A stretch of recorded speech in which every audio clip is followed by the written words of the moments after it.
body. Like, that's really where we are. We're projecting through the sun as a white light, and then it's refracted into our chakras, which correspond to colors.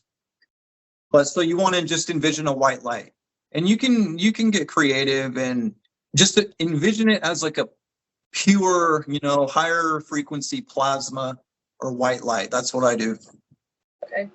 Okay, and then this essentially it will automatically start circulating the plasma, the prana, the chi that's in your body and in your aura. It'll literally start spinning that Ida Pingala, that Birkeland current, inside and pulling and moving the energy down into the microcosmic orbit. So the energy will start as you breathe it in. You spin the brain lobes outward like this. And it's like, it runs it through, like, those little machines you put like a penny in and it grinds it and it goes through the gears. Yeah. It's like the energy just falls into it and it starts automatically moving through your energy centers. And it will go down one by one, and it will activate and spin them, and they'll start oscillating and they'll start spinning faster and faster and become active and more implosive. But what was I going to say? There was something I was going to say. Fuck.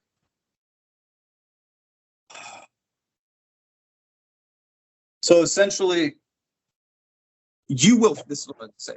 You will feel it. You will literally, if you do it long enough, you will start to feel a tingle come out the top of your head, and you'll feel it right here around the sides of your head pretty heavily at first.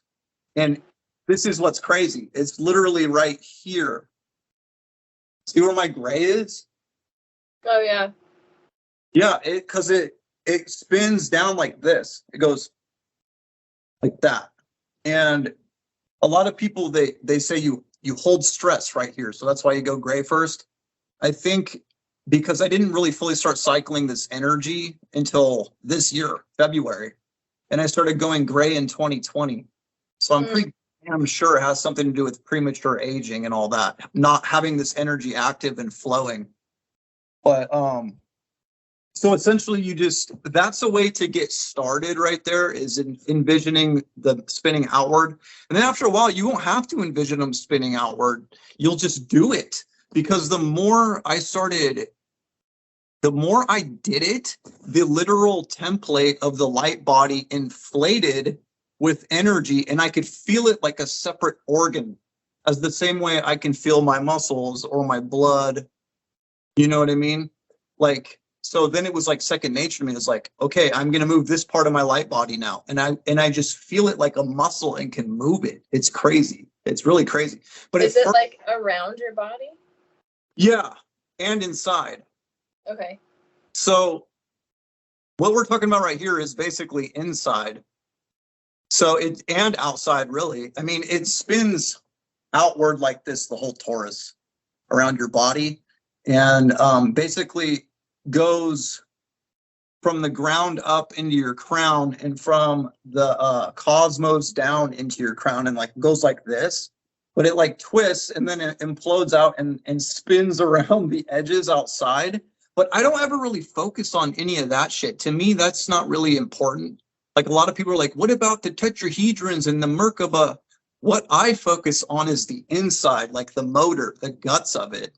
Yeah. And that seems to do the trick. Like, that's what sparked my Kundalini awakening.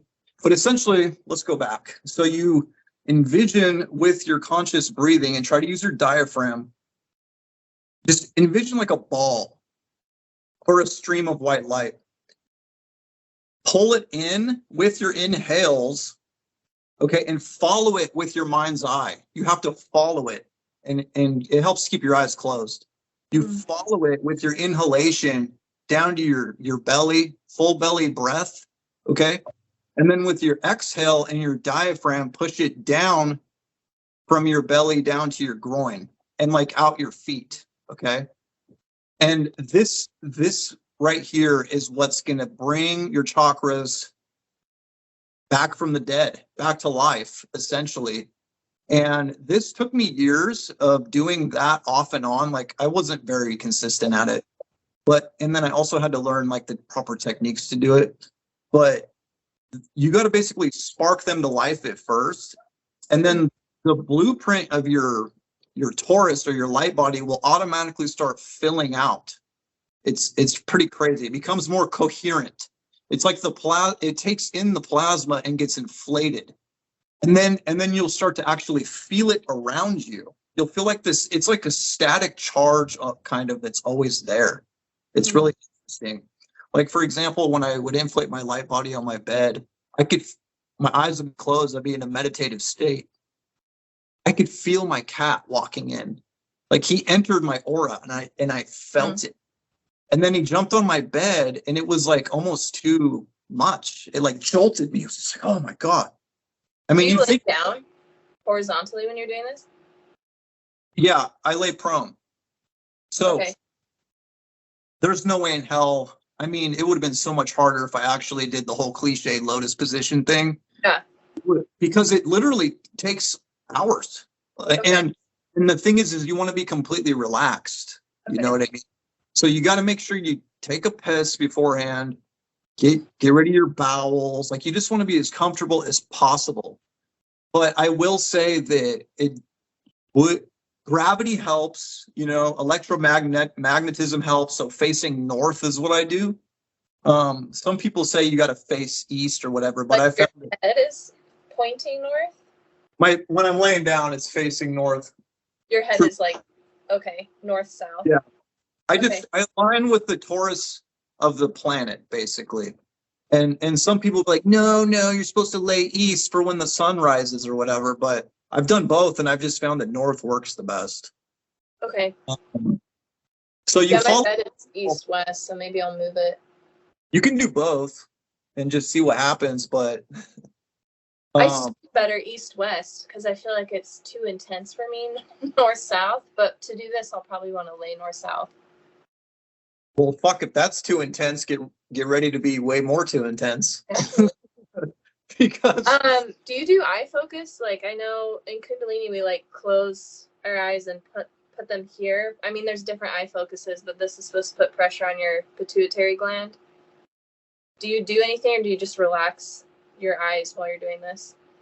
no, your physical eyes? Mm-hmm. Just keep your eyelids closed, and then they'll just move wherever they